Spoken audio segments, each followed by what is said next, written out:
What does dopamine, the reward pathway, and addiction have to do with one another? Hi, I'm Rhonda, and today I'm going to talk about addiction and the hijacking of the reward pathway.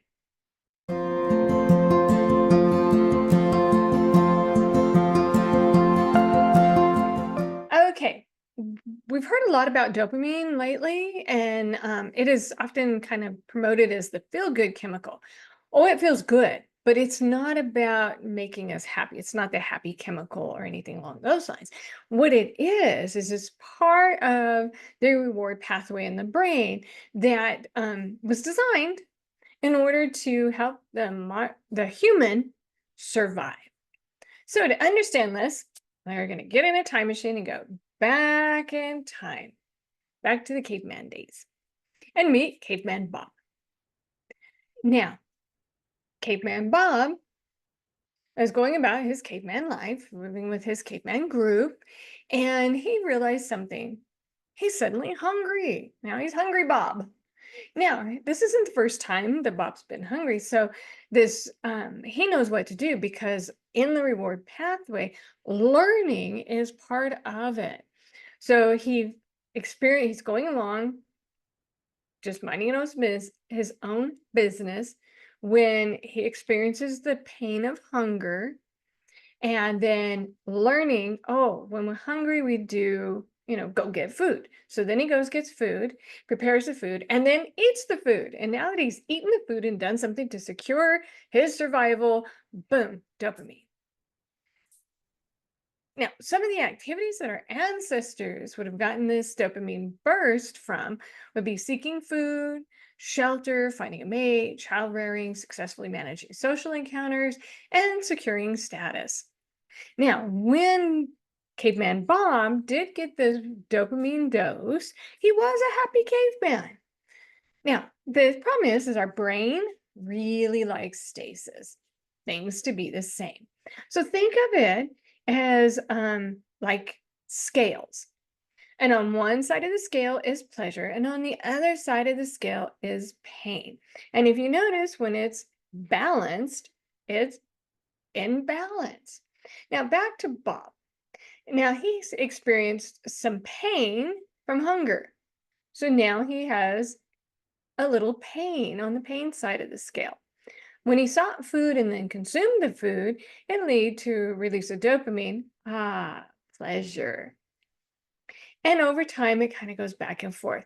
Now, it doesn't always just kind of stay at a balance because then, he'll be hungry later, a little more pain, certain things will happen. He'll go back and forth throughout the day.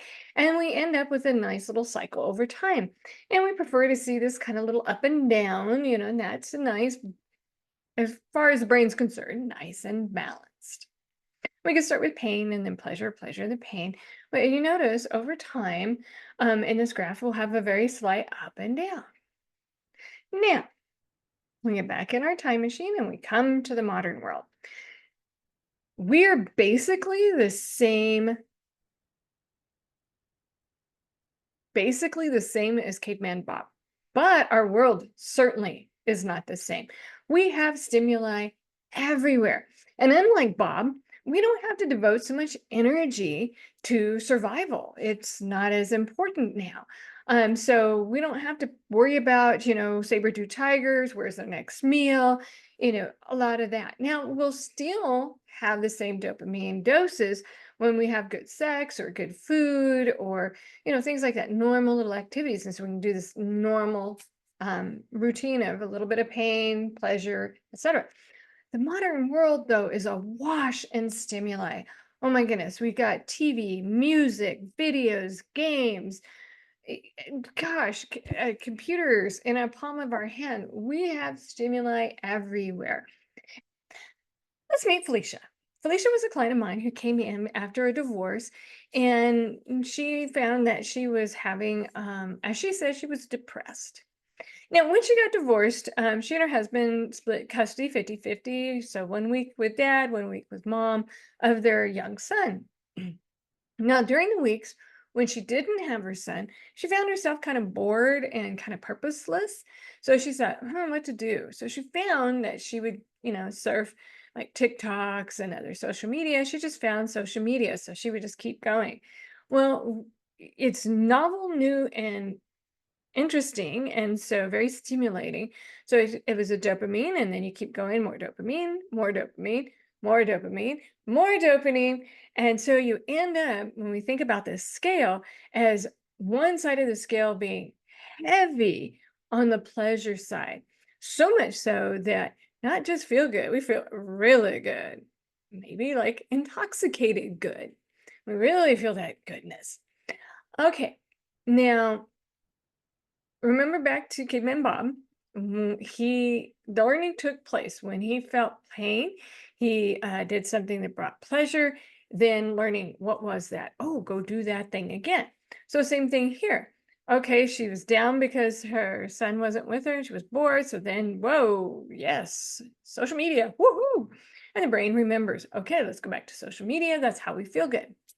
Now, remember, the brain doesn't like out of balance. So it is going to heap a dose of pain. And this is going to feel kind of like the crash. It can have different, depending on the substance, because like if it is a substance, we may have a hangover, alcohol or other drugs, and it can have a hangover, but with behavioral stuff, you're still going to have a crash. It feels like kind of down, maybe really down. Um, fuzzy headed, foggy, concentration issues, irritation. So these are some of the symptoms of the crash. We just don't feel good. And so remember, learning took place. So the brain says, oh, to feel good, we must then do social media. So boom, back to the dose. And then over time, what happens is we keep doing this, where the brain makes an adjustment of the dopamine baseline. And so instead of this wild up and down, the brain just kind of drops the baseline. So now we got this new lower baseline. So what does that feel like? Kind of ew. So yeah, this is when we start the cravings. So, like in Felicia's case, when she had her son and he would say, Mommy, Mommy, look. And she was just like, okay, honey. And she's really thinking about what to do 'cause she's not feeling that good. So she's like, oh, I need my next fix. So we start to chase the high. And then she found, because of this new low baseline, now it took more and more. One thing about social media, there's plenty of it. You're not going to run out. Unlike, some other drug or alcohol where you have to purchase more, social media, it's endless supply. So she found that in the morning she'd get up, social media, afternoon, social media, lunch, between, projects at work. In fact, sometimes she would just skip doing work and just kind of social media. And even the weeks when she had her son, she was finding herself on social media and giving him devices too, so he would be entertained, so she could be entertained. And she'd stay up late at night, and so then she was waking up feeling groggy and crashed. And so then she comes to me and she says, "I'm depressed."